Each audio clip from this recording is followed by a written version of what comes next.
All right, what is going on, people? It is good to have you on board. New episode of Unfiltered coming your way right here, right now. This will officially go down as episode number 304 in your scorecards. You can jump on board 24/7, 365. It is easy. Apple, Spotify, everywhere you get your podcasts. You also can get on Twitter or X, if you will, at Casey Stern. Jump up into the bio. And at the top, after you give a follow, you'll see that you can follow through over to Instagram. You could like, subscribe, and follow over there, and on YouTube, both places at Unfiltered with Casey Stern. It is good to have you wherever you are. A number of things I want to cover on the baseball front today, really threefold. Number one, the Angel Hernandez situation, his retirement, getting into that a little bit more detail and some of my thoughts, even though I gave so yesterday. Number two, Ronald Acuna Jr. and just what sad news that is for him and for the Braves and for folks here in Atlanta where I live and for all Major League Baseball fans, for a guy who was the NL MVP a year ago and one of the most exciting players, not only now, but that we've seen in really, really a long time, a dynamic talent. And the talents of Craig Counsell. They moved from Milwaukee to Chicago. We went back to Milwaukee, and apparently, score and love is what it is, and didn't exactly get the greatest of receptions. I want to get into some of my thoughts on that. As always, we give you our thoughts here on Unfiltered, large part because of our good friends at Bet Online. They're your number one source for the NBA, the NHL playoffs this season. Every stat, every matchup, live odds, all the games being played. When the game's over, you head over to the online casino, get in on a game of blackjack or poker, unwind with over 150 slot games as well. Get to the website today, get in on the action, but don't forget to use the promo code BELIEVE. That's BLEAV. You'll get a 50% welcome bonus on your first deposit. It is Bet Online where the game starts, and I get started here. I said it last night. Goodnight, Angel. People were getting on me. I was very surprised. People were getting on me on Twitter or X and tell me that I was too harsh. I want to read what I wrote, because then maybe you can judge. Maybe it was a little too harsh, because obviously I'm going to go into detail. And I know I said some things on the social media aspect yesterday as well, but people were telling me that even for me, and I like to be brutally honest, it's called Unfiltered, that this was harsh. I wrote, enjoy retirement. I'm sure deep down you're a good human. The game is better without you. You were horrific at your job, and a cloud hanging over the sport has been lifted. Now, you tell me where there's a lie in that. Because if we're talking about sincerity here and being honest, you should never, and this is the first thing I wanted to say about this, you should never know the names of umpires. Like, we knew Ed Hockley, right? Because he had, the guns, the biceps, right? We know about certain referees in the NBA. We know about some who have had scandals. We know about some who have been involved in, certain situations with players. But you're never really supposed to know an official, a referee, or an umpire. It's not about them. It's about the game. And even though some of them will make mistakes, it shouldn't be enough that it's on the tip of the tongue, the way a Laz Diaz or a CB Buckner, and of course, the penultimate of that, Angel Hernandez is. It shouldn't be that way. We shouldn't be talking about the retirement of an umpire to the level that we're talking about it. Honestly, even if they were the greatest umpire that ever lived, look what this story did yesterday. Look at on social media, all the reaction, all the conversation, and all of that. And it all comes down to the fact that it is because he has always made it about him. And I said this yesterday, but I'll say it again, and I mean this sincerely. This is not some BS, right? I don't wish for anybody to lose their job or anybody to feel forced into retirement, no matter who or what they are. I don't know Angel Hernandez personally. I've seen people post on Facebook today, former umpires and friends of his, about what a great human he is, and I'm sure he is. I also saw quotes that came out from people around him in an article I saw yesterday. I'd cite it, but I can't remember where it was, or this morning, that I saw where he's been really hurt and family members have been hurt by seeing all the things that are said about him. And I can understand that. Like, I have empathy for that. I do. So this is not about, I think Angel Hernandez is a bad guy. I don't know Angel Hernandez at all. But as a baseball fan and as a member of the media covering it over 20 years, the amount of shows I've had to do, the amount of conversations I've had to have about Angel Hernandez, it's too many. There shouldn't be that many. And most of the time, he's been very self-serving, seemingly has wanted the attention, seemingly has always made it about him. We're talking about a guy who has been, you know, as angry as you, I shouldn't know you're angry. And he just looks angry and unhappy in just the way he treats everybody. And don't take my word for it. Go look at what the players have said over the last, 3 decades, I guess since 1991 that he's been here. But there's a reason it's as big a story as it is, as because he's made himself the story. That's what Angel Hernandez, and that's who Angel Hernandez is. So enough. I mean, honestly, the amount of bad calls, the fact that because of the lawsuit, which you assume, I guess, is the reason, we're sitting there watching Angel Hernandez in World Series games, watching Angel Hernandez. It's not like they sat there and they buried him at the bottom of a lineup because, look, no player can play as bad as he umpired and play, but they'd be buried at the bottom of a lineup somewhere. You'd want to hit him 10th when he only got 9. And Major League Baseball got him out in the forefront seemingly forever. It'd been that way. And sorry, he could never get out of his own way. So I don't apologize for just being honest about the fact that Angel Hernandez was a terrible umpire, horrific at his job.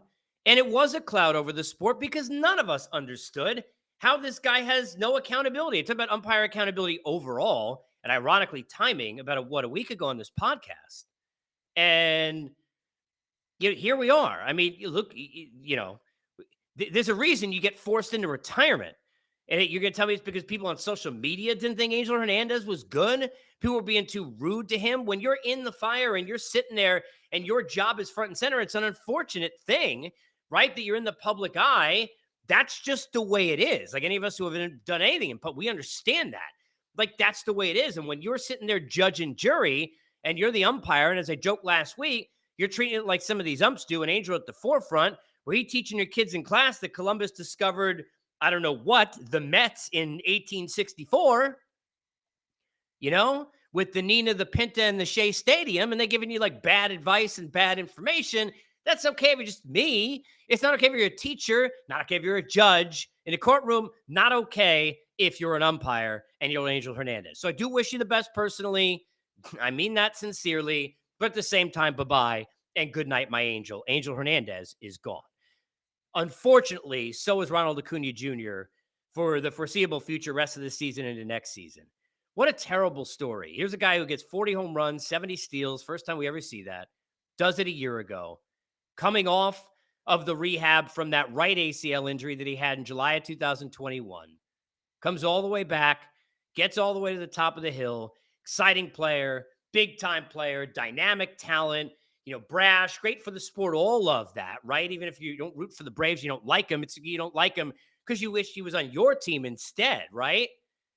And to have this guy now have a left ACL go is so sad. I feel terrible for him first and foremost. Brokenhearted seeing him throw out, I think it was an emoji with broken heart and with the tears that he put out on social media.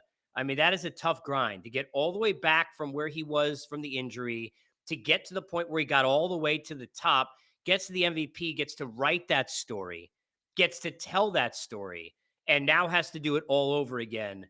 That's extraordinarily difficult. And I feel for him big time. And for the Braves, it's trouble. I mean, look, they've had Sale and others step up to keep them to where they are, 6 out or whatever it is, I think right now behind the Phillies, who have obviously been a juggernaut so far this season. That might not continue at that level the whole year.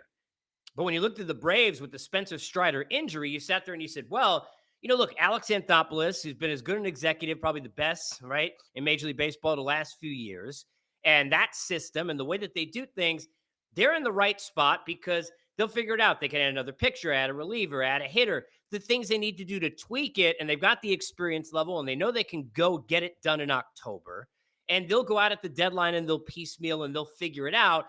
And the Phillies may have a hard time, and I would have said this. Maybe you're asking me before the Acuna injury, do the Phillies withstand everybody in the NL East? I would have said no. I would have told you that I think the Braves are going to still win the division. I would have told you I think the Braves are still as good as anybody in Major League Baseball and can get there and bester themselves, right? Even to a higher level at the deadline. But now without Acuna, I mean, it is such a mental blow, which they'll be able to kind of push through a lot because of that group that they have and the culture that they've built there with Snit in this group. But that is going to be, that's an uphill climb. There are certain people who are irreplaceable, and that guy is on that irreplaceable list. So for Acuna, I just feel so bad for him, and I feel bad for the sport. This is one of those guys you just want to watch. The fact that we can't watch Mike Trout out injured, you can't watch Acuna out injured, all these pitchers who are hurt, it's terrible. And unlike the pitching injuries where you could sit there and say, okay, max velocity and the torque, and we can go back to how they're being, trained through now, little league and school, and it happens when they're too young, or you shouldn't throw that hard, or whatever the case may be, right? We could dissect all of those things.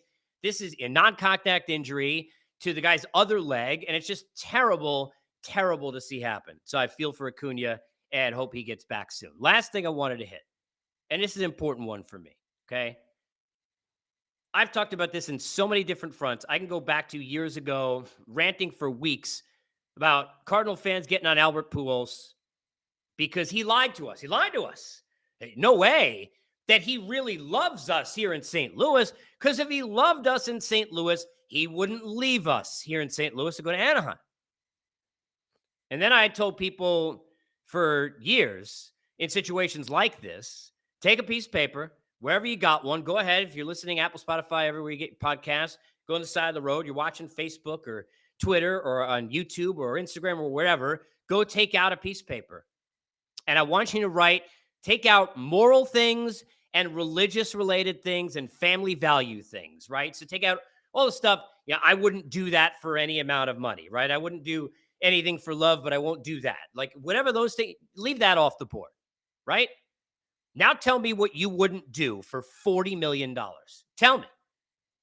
Tell me what you wouldn't do for $40 million. Because they're not much on the list for me. That's just being honest. What the hell on the list outside of the moral stuff, right? No, I wouldn't do outside of that, right? Things to get your religion. What the hell's on your list that you wouldn't do for $40 million? Because what Craig Counsell did to the Milwaukee Brewers, what he did to them, yes, he went to a team that's in their division. Yes, to some it came as a surprise that he left. I don't know how it could be a surprise. Writing was on the wall. Stearns was gone. You could tell that he was in play to leave, right? If it wasn't there, it was going to be the Mets or somewhere else. He was going to go. Were you going to feel better if he was a Met because he's not a Cub? Okay, I get that, right? But it's not Cardinals, Cubs. Let's be honest. It's not, right? Yankees, Red Sox. Okay, Brewers, Cubs. Okay, fine. Maybe you feel something more with that Milwaukee than I do. But I've always believed, I don't care who it is, and I covered the situation I was covering in Boston and then in New York when Johnny Damon went from the Red Sox to the Yankees. And I'm like, when that guy comes back to Boston, I don't care. You let him step out, you cheer him, and then you boo the hell out of him forever. But Johnny was your homeboy, as the shirt said, right? They used to have those shirts where it said, if people would have him like saying the park, it's like Jesus throws like Mary, right? Where they would have like all these Johnny's my homeboy with all of that. I don't care what, and that's just one situation. What the situation is, you got to be thankful. You shouldn't be booing Russell Wilson when he comes back to Seattle the first time. This is just me.